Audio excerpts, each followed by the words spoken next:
Hello everyone, कैसे हैं आप लोग। चलिए आज शुरू करते हैं माइक्रोसॉफ्ट वर्ड के बारे में। जी हाँ, माइक्रोसॉफ्ट वर्ड। आप सोचेंगे पिछला वीडियो भी माइक्रोसॉफ्ट वर्ड पे था, तो अब हम लोग माइक्रोसॉफ्ट वर्ड के बारे में कुछ इंटरनल ऑप्शन जानेंगे जो कि हम लोगों को जानना बहुत ज़रूरी है। चलिए तो जानते हैं माइक्रोसॉफ्ट वर्ड की कुछ महत्वपूर्ण बातें। What is Microsoft word? Microsoft word is a word processing program developed by Microsoft. In it, we can type and manipulate text as we want to it. It was first released for Xenix system on October 25, 1983 under the name Multi-Tool Word. Microsoft Word Microsoft द्वारा विकसित एक word processing program है। इसमें हम text को type कर सकते हैं और अपने मन के अनुसार उसमें बदलाव भी कर सकते हैं। माइक्रोसॉफ्ट वर्ड सबसे पहले 25 अक्टूबर 1983 को जेनिक्स सिस्टम के लिए मल्टी टूल वर्ड के नाम से जारी किया गया था। What is the extension name of Microsoft word? Microsoft word extension name is .doc, जिसे हम डॉक्यूमेंट भी कहते हैं। File name ram.doc। क्या आपको पता है एक्सटेंशन नेम क्या होता है और ये क्यों यूज होता है? एक्सटेंशन नेम एक पहचान है जो हमें अपने डॉक्यूमेंट के फॉर्मेट को जानने में मदद करता है, जैसे .doc जो एक एक्सटेंशन नेम है माइक्रोसॉफ्ट वर्ड का। यानी अगर हम कोई सा भी फाइल माइक्रोसॉफ्ट वर्ड में सेव करते हैं तो उस फाइल नेम के लास्ट में .doc आ जाता है, जो एक पहचान है कि ये फाइल माइक्रोसॉफ्ट वर्ड का है। मान लीजिए मेरा नाम कबीर है और मैं माइक्रोसॉफ्ट वर्ड में अपने नाम से एक फाइल सेव करूँ तो फाइल नेम kabir.doc शो करेगा। अभी तक हमने जाना use of Microsoft MS word की पहचान। अगर आपके स्क्रीन पे कुछ फाइल ओपन किया जाए और कहा जाए एमएस वर्ड के फॉर्मेट को पहचानने के लिए, तो आप आसानी से एमएस वर्ड के फॉर्मेट को एक्सटेंशन नेम की मदद से ओपन कर सकते हैं। चलिए तो हम लोग आगे बढ़ते हैं। How can you open Microsoft word in your system? हम लोग अपने कंप्यूटर में माइक्रोसॉफ्ट वर्ड को कैसे ओपन कर सकते हैं, मेरा मतलब है कि कितनी तरीके से। तो आइए सीखते हैं। इसके लिए आपको कुछ ऑप्शन मेरे साथ फॉलो करने पड़ेंगे। चलिए तो शुरू करते हैं। सबसे पहले हम अपने कीबोर्ड पे विंडोज की, जो कि इस टाइप से दिख रहा है, जिसे हम स्क्रीन पे स्टार्ट बटन कहते हैं, उसको टाइप करने के साथ R प्रेस करेंगे तो हमारे स्क्रीन पे एक रन डायलॉग बॉक्स ओपन हो जाएगा। अब हम उसमें विन वर्ड, जी हाँ WIN win WORD word type करके ओके बटन या फिर अपने कीबोर्ड से इंटर बटन प्रेस करेंगे। अब हमारे स्क्रीन पे माइक्रोसॉफ्ट वर्ड ओपन हो गया। इसके कुछ स्टेप आपके स्क्रीन पे शो कर रहे हैं जो आपको स्टेप याद रखने में मदद करेंगे। जैसा फर्स्ट है window plus R, open run dialogue box, type win word in run dialogue box, click on okay या फिर press inter, open Microsoft word in your computer screen. तो चलते हैं सेकेंड ऑप्शन पे।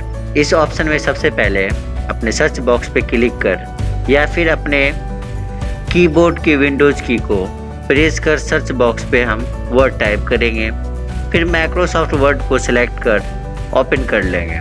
तो कुछ स्टेप आपके स्क्रीन पे शो कर रहे हैं। Press window key on your keyboard, windows page will open, click search box and type Microsoft Word, press enter या double click on your mouse and open Microsoft Word. अगर आप Microsoft office 365 नहीं use कर रहे हैं तो आप कुछ और तरीके से भी इसे ओपन कर सकते हैं। Click on start button, all programme पे जाएंगे, Microsoft office, click on Microsoft word. इसके लिए स्टार्ट बटन पे क्लिक करना होता है, फिर हम ऑल प्रोग्राम पे क्लिक करते हैं। माइक्रोसॉफ्ट ऑफिस में जाकर माइक्रोसॉफ्ट वर्ड को क्लिक करके अपने कंप्यूटर सिस्टम में ओपन कर लेते हैं। अब तक हमने जाना माइक्रोसॉफ्ट वर्ड ओपन करने के स्टेप। अब चलते हैं लेआउट ऑफ माइक्रोसॉफ्ट वर्ड पे। एमएस वर्ड जो आपके स्क्रीन पे शो कर रहा है, इसमें अनेकों ऑप्शंस हैं। तो हम जानेंगे इन ऑप्शंस को क्या कहते हैं और इनका यूज। यहाँ ऊपर में जो ये सब दिख रहा है उसे कहते हैं क्विक एक्सेस टूल्स, जिसकी सहायता से आप बहुत सारे काम कम समय में कर सकते हैं। इधर राइट साइड में कुछ सिंबल दिख रहे हैं जिसे हम विंडोज़ कंट्रोल्स कहते हैं, जिसमें मिनिमाइज, मैक्सिमाइज, क्लोज, रीस्टोर का यूज होता है। ये मेनू बार के नीचे में रिबन एलिमेंट्स है।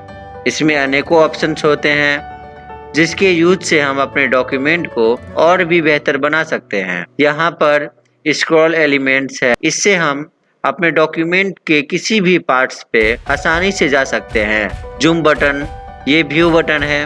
पेज काउंट, वर्ड काउंट, ये सब स्टेटस बार के पार्ट्स कहलाते हैं।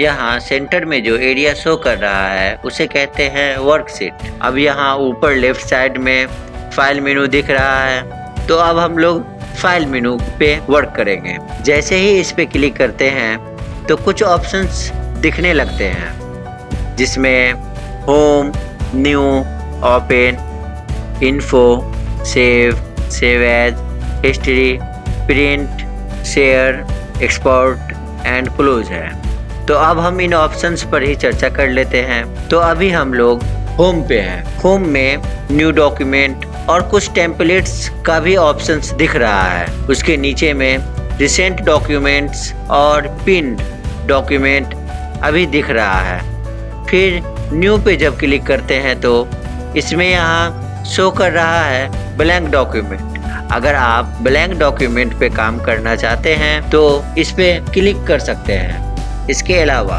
बहुत सारे टेम्पलेट दिए हुए हैं, आप अपने काम के अनुसार टेम्पलेट का यूज कर सकते हैं। तो सबसे पहले हम लोग ब्लैंक डॉक्यूमेंट पे काम करते हैं। अब जब हम लोग ब्लैंक डॉक्यूमेंट पे क्लिक करते हैं तो हमारे सामने में एक ब्लैंक पेज ओपन हो जाता है। अब हम लोग ब्लैंक पेज पे एक कोड डालते हैं =RAND small bracket open and close वाला सिंबल और इंटर प्रेस कर देते हैं, तो कुछ पैराग्राफ लिखा हुआ मिल जाता है। अब हम लोग इसी को सेव करते हैं। चलिए अब वही फाइल मेनू पे क्लिक करके फिर सेव पर क्लिक करते हैं। तो चूँकि ये न्यू डॉक्यूमेंट है इसलिए हम सेव एज का ऑप्शन खुलता है कि आप अपना फाइल कहाँ सेव करना चाहते हैं और किस नाम से। आप अपने फाइल को ऑन ड्राइव में सेव करना चाहते हैं, जो कि एक क्लाउड स्टोरेज कहलाता है, यानी कि अपना अकाउंट लॉगिन करके उस फाइल को किसी भी सिस्टम में ओपन करके आप यूज कर सकते हैं। या आप चाहते हैं कि सिर्फ इसी सिस्टम में सेव करना, तो दिस पीसी पे क्लिक करते हैं। इसमें हाल फिलहाल में जो आपने फोल्डर चूज किया था सेव करने के लिए वो शो करेगा। इसमें सेव कर लेते हैं सिलेक्ट करके। या फिर आप चाहते हैं कि और इन अदर लोकेशन पर सेव करना, तो आप ये ब्राउज़र पे क्लिक करके कर सकते हैं। चलिए हम अपने डॉक्यूमेंट को डेस्कटॉप पर ही सेव करते हैं और यहाँ पर नाम टाइप करते हैं प्रोजेक्ट फर्स्ट और इंटर प्रेस करते हैं। अब माइक्रोसॉफ्ट वर्ड के लेआउट को क्लोज करते हैं। अपने डेस्कटॉप पर देख सकते हैं कि हमने जो सेव किया था वो डॉक्यूमेंट फर्स्ट प्रोजेक्ट वहाँ शो कर रहा है। अब हम लोग आगे बढ़ते हैं। अगर आप किसी फाइल पर पहले से काम कर रहे हैं और आप चाहते हैं कि फर्स्ट प्रोजेक्ट वाले फाइल से मिलाकर देखें, तो फाइल मेनू पर क्लिक करेंगे। ओपन पर क्लिक करने के बाद उस फाइल को, जिस फाइल से आपको फर्स्ट प्रोजेक्ट को कंपैरिजन करना है, उसको ओपन करेंगे। तो हम ओपन मेनू के बारे में भी जान गए। अब हम आते हैं सेव एज पर। अगर आप चाहते हैं कि फर्स्ट प्रोजेक्ट वाले डॉक्यूमेंट में कुछ चेंज करके एक नया नाम से सेव करना और पुराना वाला प्रोजेक्ट फर्स्ट प्रोजेक्ट वाले डॉक्यूमेंट में भी कोई चेंजिंग नहीं होनी चाहिए। अपने फर्स्ट प्रोजेक्ट वाले फाइल में कुछ चेंजिंग के बाद सेव एज पे क्लिक करेंगे और सेकेंड प्रोजेक्ट के नाम से सेव कर देंगे और फिर से विंडो को क्लोज कर देते हैं।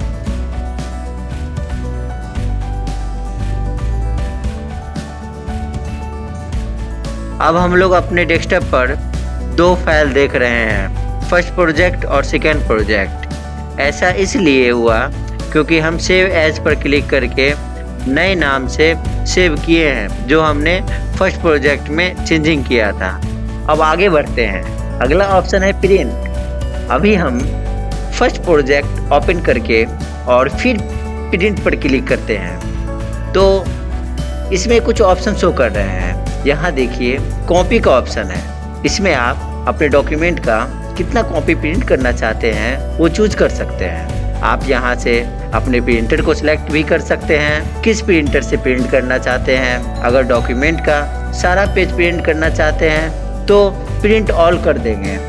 अगर आप चाहते हैं अपने 10 पेज के डॉक्यूमेंट में से शुरू के 7 पेज को ही प्रिंट करना है तो यहाँ पर चूज कर सकते हैं। फिर अगर आप पेज के एक ही साइड प्रिंट करना चाहते हैं तो प्रिंट वन साइड पर क्लिक कर दीजिए।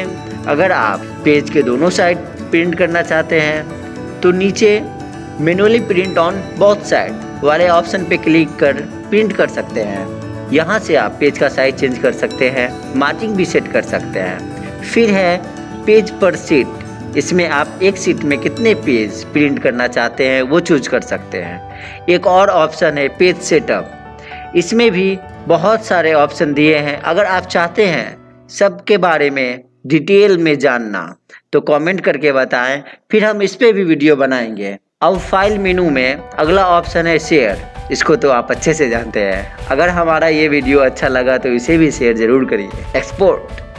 अब अगर हम चाहें तो हम अपने डॉक्यूमेंट को अनदर फाइल में कन्वर्ट यहाँ से कर सकते हैं। अगर आप PDF पे क्लिक किए तो इसके लिए भी लोकेशन चूज करने का ऑप्शन मिलता है। फिर नाम टाइप करने के बाद पब्लिक पर क्लिक करते हैं, फिर उसको मिनिमाइज करके डेस्कटॉप पर देखते हैं तो यहाँ दिखता है फर्स्ट प्रोजेक्ट जो PDF फॉर्मेट में है। चलिए अब फिर से चलते हैं फर्स्ट प्रोजेक्ट पर। चलिए तो अब हम लोग सीखते हैं कि अगर आप अपने माइक्रोसॉफ्ट फाइल में पासवर्ड लगाना चाहते, इसके लिए सबसे पहले आपको आना पड़ेगा सेव एज पर, क्योंकि ये फाइल जो प्रोजेक्ट नंबर 1 है ये ऑलरेडी सेव है। सेव एज पे क्लिक करने के बाद ब्राउज पर क्लिक करेंगे, फिर यहाँ टूल्स ऑप्शन पे क्लिक करेंगे। इसमें जनरल ऑप्शन शो कर रहा है। जनरल ऑप्शन, जी हाँ ये है। जनरल ऑप्शन पे क्लिक करने के बाद एक विंडो ओपन हो जाएगा जो आपको दिख रहा है। जनरल ऑप्शन में यहाँ पर पासवर्ड मांग रहा है। यहाँ पर हम 1 2 3 4 5 6 दे देते हैं और यहाँ से ओके कर देंगे। फिर से री इंटर पासवर्ड ऑप्शन आया। इसमें हम फिर से वही पासवर्ड देंगे जो अभी हमने डाला था और ओके कर देंगे। अब यहाँ फर्स्ट और सेकेंड प्रोजेक्ट तो हमने बना ही लिया है, तो अब हम थर्ड प्रोजेक्ट नाम देके इसे सेव कर लेते हैं। सेव करने के बाद इसको क्लोज करते हैं। अब हम आ गए डेस्कटॉप पर। अब जैसे ही थर्ड प्रोजेक्ट को ओपन करते हैं तो देखिए ये पासवर्ड के लिए पूछ रहा है। तो हमें याद है कि हमने अभी कौन सा पासवर्ड दिया था, तो हम लोग फिर से टाइप करेंगे 1 2 3 4 5 6 डालकर इंटर प्रेस करेंगे तो हमारा फाइल ओपन हो जाएगा। तो इस वीडियो में इतना ही। हम लोग कोशिश करेंगे होम मेनू पे नेक्स्ट वीडियो बनाया जाए। तो keep support and thank you.